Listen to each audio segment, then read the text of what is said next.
Remember that time when Prime Minister Modi filled up a whole stadium in Gujarat with 1 lakh people or so, got President Trump on the stage, and in front of all those people frying in the scorching heat of Ahmedabad, yelled those magic words, "I present to you my friend, the President of the United States of America, Mr. Donald Trump."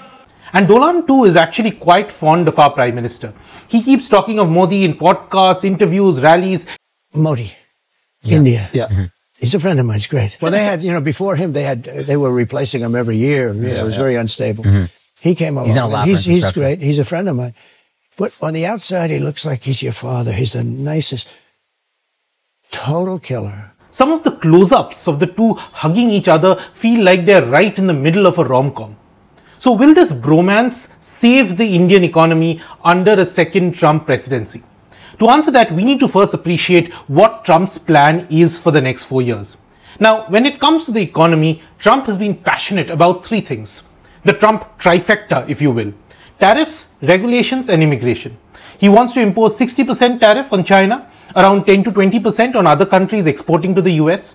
On regulation, he has tasked 2 billionaires, Elon Musk and Vivek Ramaswamy, to cut excess regulations and wasteful government spending. Trump has also talked of extending and increasing tax cuts, especially for corporates. And finally, on immigration, this is going to be like the Hunger Games.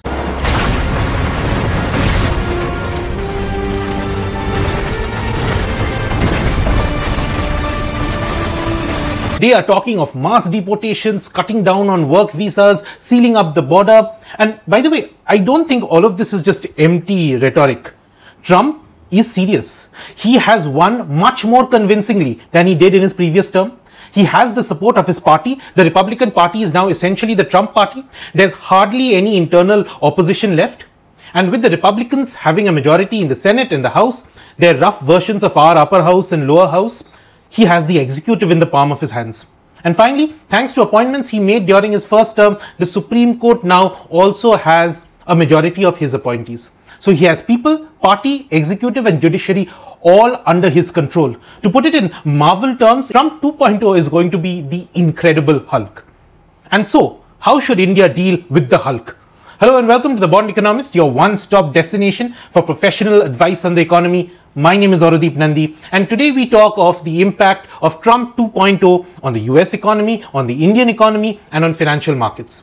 As always, if you like what you see, do hit like and subscribe. If you'd like to contribute, then feel free to hover your phone over the QR code on your screen, or you can click on the Super Thanks button below. Any help would be much appreciated. First things first, let's talk of Trump's first love, tariffs. Trump literally romanticizes tariffs. He has said, and I quote, "It's the most beautiful word in the dictionary. It needs a public relations firm." Very simply put, tariffs or customs duties are taxes on imports. Now, America is the world's largest consumer, and a lot of countries, including India, owe their economic prosperity to catering to the insatiable American consumer. And the reason the rest of the world can do this is because we can manufacture things much cheaper. So Trump is like, okay, let's make it more expensive then. Let's impose tariffs on these imports. Let us make it so ridiculously expensive to export to the US that these foreign companies will instead be forced to set up base in the US. By the way, this is not an outlandish idea. In India, we do this for cars, for instance. Try importing an expensive car into India, you will face 100% customs duty. But that same car company is more than welcome to set up their base in India and sell the same car to you at any price they like. So President Trump is talking of 60% tariffs against China and 10 to 20% against the rest of the world. Now, the tariff against China is understandable. China is the major economic and geopolitical rival of the US right now, and the US is doing everything in its power to checkmate China. For instance, recently the US instructed TSMC, Taiwan Semiconductor Manufacturing Company, one of the world's top chip producers, to stop selling advanced chips used for AI applications to Chinese companies. The economic war against China started during Trump's first term, continued through Biden's term, and now will most likely be intensified during Trump's second term. But why does Trump also want to penalize other countries by imposing 10 to 20% tariff on their US bound exports? Well, here's the thing. As the US government kept piling on trade restrictions on China over the years, their companies also got smarter. They started setting up factories in other countries and started exporting to the US from there. For instance, Mexico has become a major hotspot for Chinese EV manufacturers. Is it because Mexicans have suddenly fallen in love with Chinese EVs? Or is it that by setting up factories in Mexico, the Chinese car manufacturers can enter into the US with the Made in Mexico stamp, bypassing the huge tariffs in place if China directly tried to export to the US? So, while China's imports to the US may be falling, a country like Mexico will see its imports to the US rising. Like Mexico, a number of countries like Vietnam, Malaysia, Indonesia, Thailand have become proxy countries through which China is able to indirectly access the American market.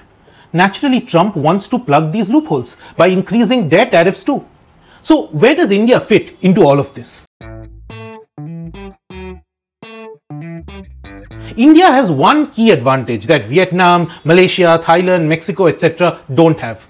Thanks to our geopolitical tensions with China, our government has been extremely suspicious of Chinese investment.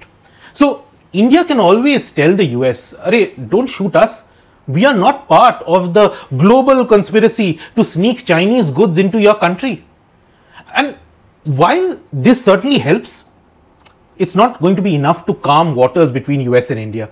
US is, after all, our top goods export destination. And Trump feels that we have much easier access to the American market than what we are offering to US companies here. He has famously called India the tariff king.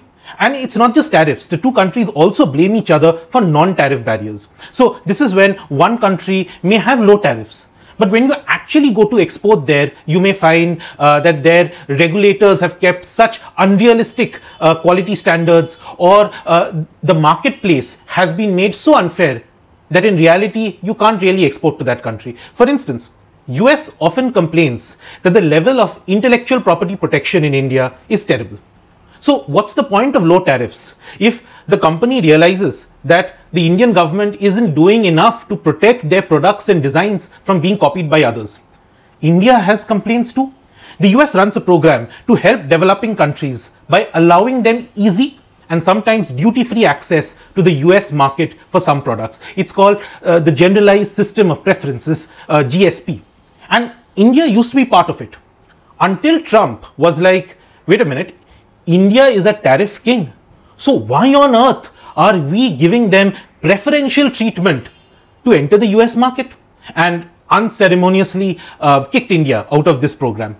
So there are a lot of bilateral trade issues between the US and India. But that said, there are also going to be some unintended consequences for India when US and China again lock horns. See, India has its own love-hate relationship with Chinese trade. On the one hand, China is the world's largest factory. Most industrial components and raw materials that Indian companies need end up coming from China.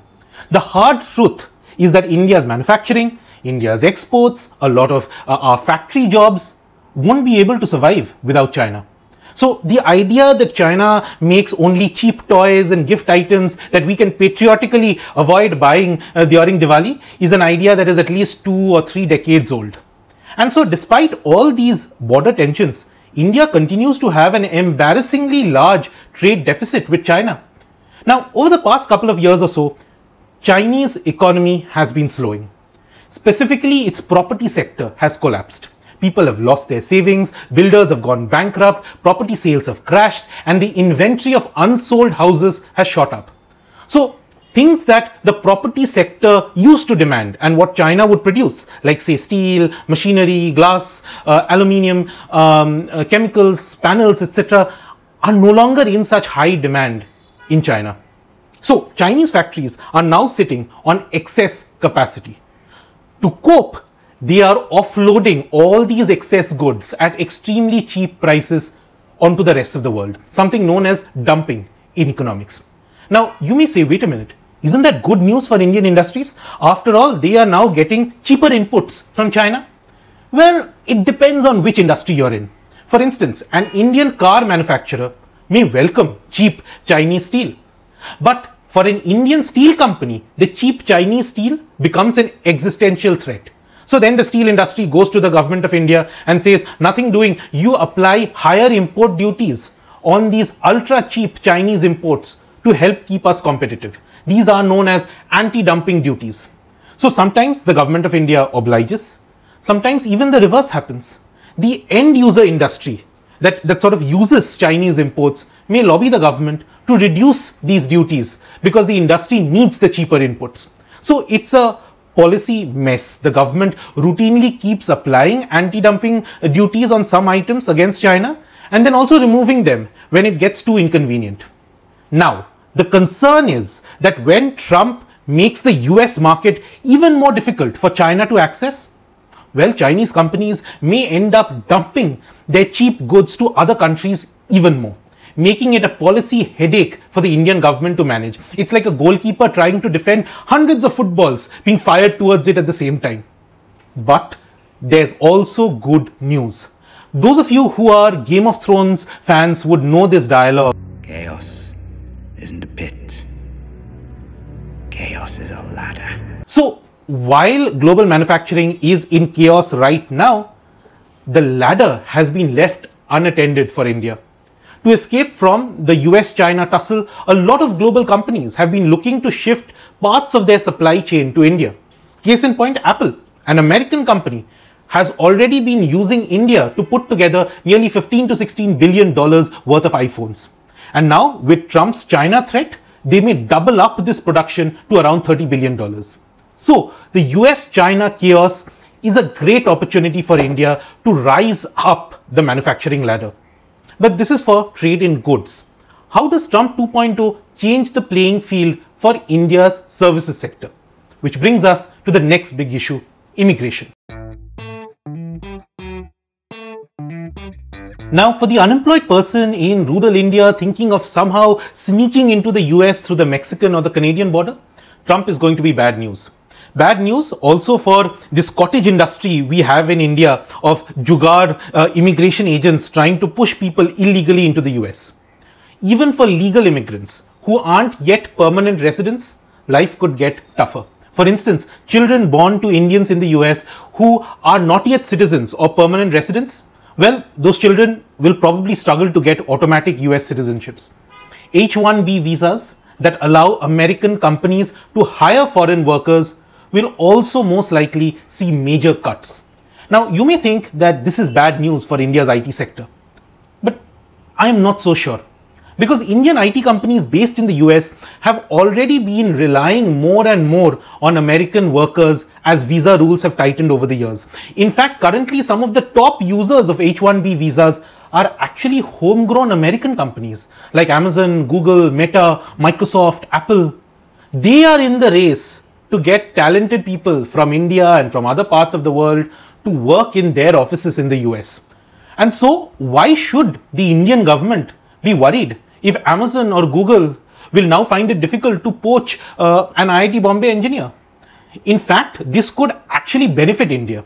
If American companies struggle to get foreign talent to the US to do their work, well then that work may travel out of the US in search of that foreign talent.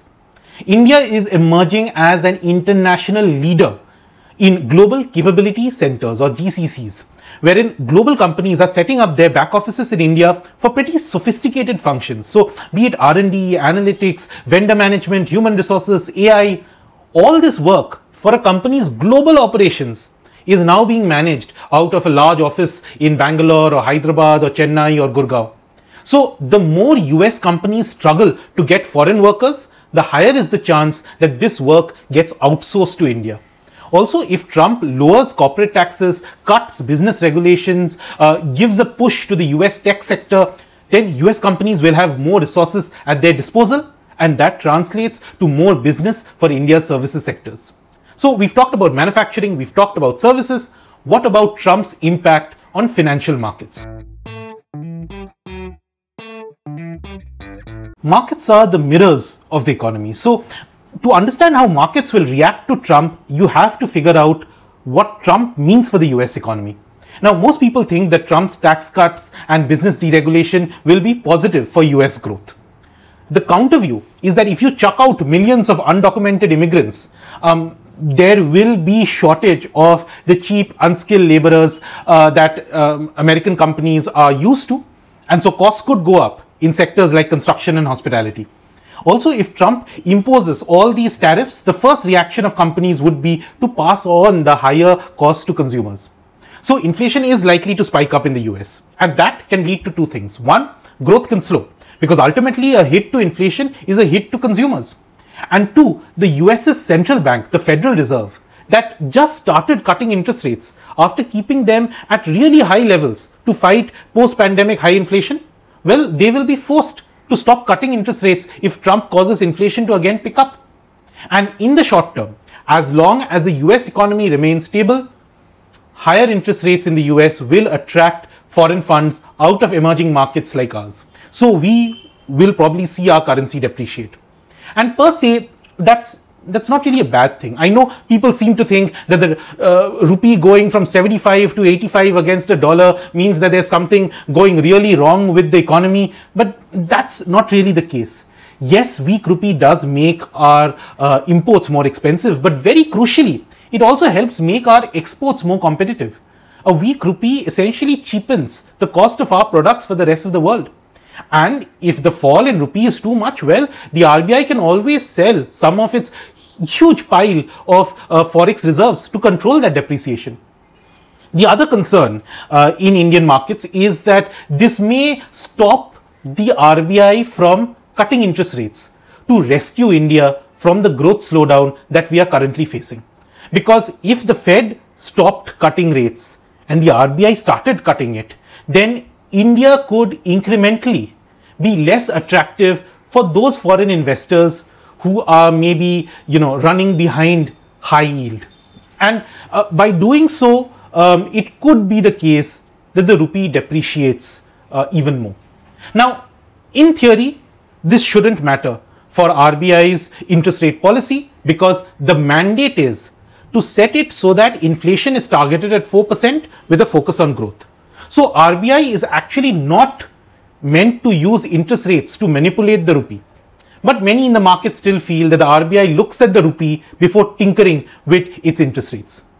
But, maybe we shouldn't be that obsessed about depreciation, because a strong dollar under Trump also isn't guaranteed. One, because Trump himself doesn't like it. A weaker dollar would make it cheaper for the US to export and make it more expensive for Americans to import. Two, if his tax cuts don't get offset by what he gets from tariffs and cutting government spending, well, then US's already high fiscal deficit goes up even further. And that means that foreign investors that are currently invested massively in US government securities may start getting nervous and could possibly trim their exposure, in turn weakening the dollar. Also, if Trump dumps Ukraine and say NATO, then faith in US supremacy and hence on dollar as the stable global reserve currency could again further chip off. Point is, everything is currently in the air right now. After all, when Hulk smashes the ground, there's no saying who will topple and who will get a boost up. At this point, everyone is in brace position. For more such insights, like, share and subscribe to The Bond Economist.